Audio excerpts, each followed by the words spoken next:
Ukrainians who are deported from abroad to Ukraine are immediately taken to the military recruitment center and sent to the front.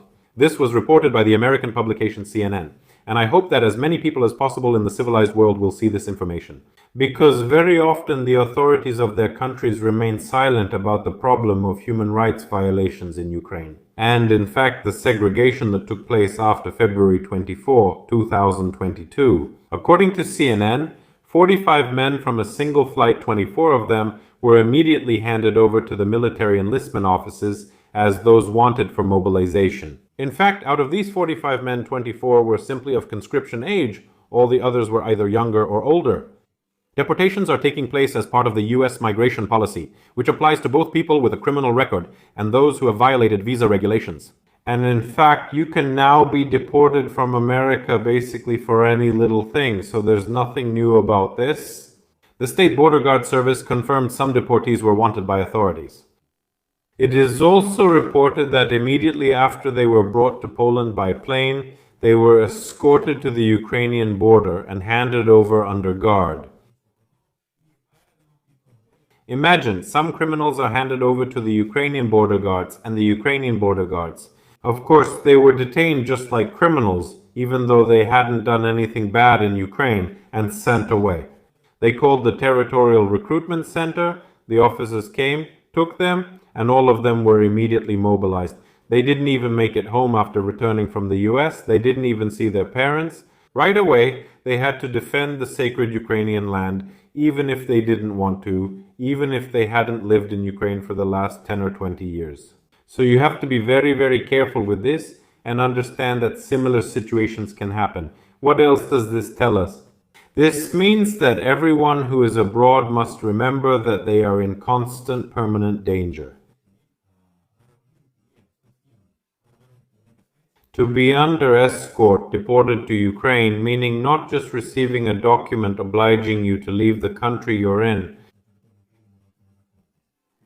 and specifically, you are put into a van like a criminal and taken directly to the Ukrainian border, where you are handed over to the Ukrainian border guards. So that, God forbid, you don't escape to Albania and live long and happily instead of going to Ukraine. As practice shows, those who actually experience this are usually Ukrainians who have reached the age of 23, in other words, men. That is, those who, after ending up in Ukraine, won't be able to freely pack their things and leave, even though, in fact, they aren't even subject to mobilization. So, if a person is under 23 years old, they are usually just given a document stating that they need to leave the territory of Ukraine. And tell me, please, where is the logic in all of this? And is there any way to protect yourself from it? You can, but it's absolutely necessary. No matter which country you are in, you need to have a lawyer on hand right away and already have certain agreements with the lawyer. So take care of this, no matter which country you are in, no matter how many years you have lived there, 1, 2, 3, 5, 10, 20 years, it doesn't matter.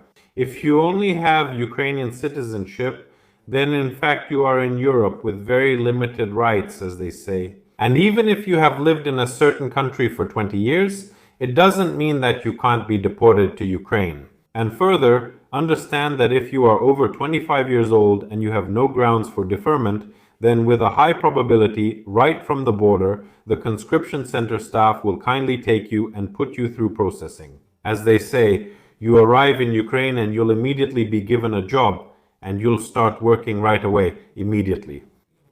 And housing and food, well, everything you need, you get the idea? So, in my opinion, you have to be very, very careful, especially if you live in countries of the European Union or the United States of America, because unofficially, we understand that they are the first ones interested in making sure there are enough service members in Ukraine who will fight against the Russians. So that, let's say, so that they are interested in Ukraine having a pool of people available for mobilization, because if the mobilization resource in Ukraine runs out, there is a very big threat that this mobilization resource, in fact, will have to be supplied from their own citizens, and they really don't want that either, so anything can happen. We understand that people are not deported just like that, but now, for various even minor violations that previously did not lead to deportation, they are now being deported to Ukraine. And let me remind you that they don't just issue a document saying you need to leave a certain country, but they actually transport you under guard. Exactly the same way the United States did it, and by the way, Poland has also been doing this for quite a long time. What do you think about this? Write in the comments. It will be very interesting to read your opinion. I wish everyone a good day. See you.